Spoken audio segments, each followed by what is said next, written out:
Let's make one of my all-time favorite pasta dishes, Pasta Aglio e Olio. We are going to be making two versions of this dish.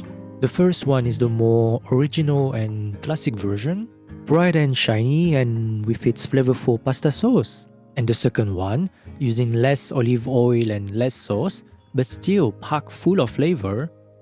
So Pasta Aglio e Olio basically stands for pasta with garlic and olive oil, and of course using spaghetti. I particularly love Italian cuisine, and I got to know this Italian dish when I was exploring different dishes before. And you only need very few ingredients, with the garlic being one of the main components, and for which I use 1 to 2 garlic cloves per person. So more or less depending on the intensity you want to bring to the dish. For the recipe you could cut the garlic into slices, but I decided to do it differently and mince it, and I think it helps to maybe release more of its natural oil, which then can enhance the overall taste of the dish. It could also be cut in brunoise, like finely dices, and because it's cut or minced into smaller pieces, it would get distributed more evenly through the dishes. You have the garlic, then you get the parsley here as another main ingredient used in this recipe, which I will finally chop to get the equivalent of roughly 3 to 4 tablespoons.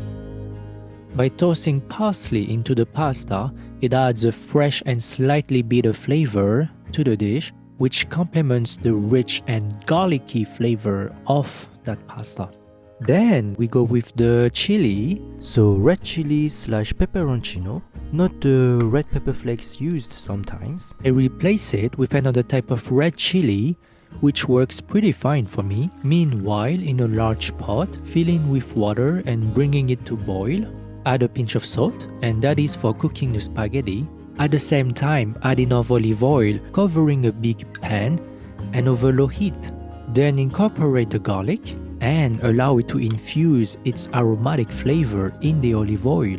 Keep it on low heat, and on that way it would prevent burning while still being well cooked. Meanwhile, your pasta is cooking and you want to bring them to al dente, so keep an eye on its cooking time. You don't want to start cooking the pasta too early, as you want to put them into the olive pan afterwards, making sure the garlic slowly gets cooked. Then on medium-low heat add the chilies and let the oil get all the aromatics. I add a little bit of cooking water from the pasta. Additionally, the use of a slightly salty cooking water can help enhancing the overall flavor of the dish. Besides, it will also help creating and binding the sauce, since the pasta will release some starch in the boiling water, and that's how you get the starchy water from, and it will also help catching everything more evenly. Then of course, add the pasta in the pan and mix everything well. Your pasta should be just al dente, or even few minutes to 1 minute before al dente, since it's still gonna cook a little bit in the pan. Finally, add the parsley at the end and mix it a little bit to allow it to slightly cook. Voila, here's the first garlic and olive oil recipe, which I add a little bit of sauce on top, squeeze lemon juice, and of course, black pepper. Now for the second recipe, I use much less olive oil at first, and I'm bringing it to medium heat and just going to cook the garlic, then adding the fresh chilies, and you want to get the garlic slightly golden without burning. I don't add way too much water for boiling, but just enough to cook the pasta well, since I also want to get a more concentrated water base. Then, same thing, add the pasta that you already brought to al dente or slightly before al dente. And mix it well, add a little bit of cooking water. You want to have a bit of sauce in the pot and stirring everything. Then add the parsley that will slightly get cooked while mixing everything together.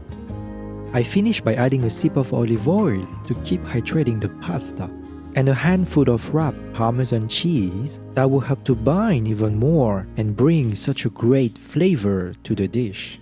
Oh, and for the Parmesan cheese, you could definitely add some in the first recipe. It actually adds up something else, more seasoning, another dimension of flavor and texture to the dish. Finish with the dressing, black pepper, and as a last touch, add a bit of lemon juice. This is a personal preference and it's optional, but it can add a bright, subtle sweetness and acidic touch, pairing well with the parsley and balancing out the rich flavor of the garlic, the olive oil, and the parmesan. So we have the second version, less olive oil and a drier pasta.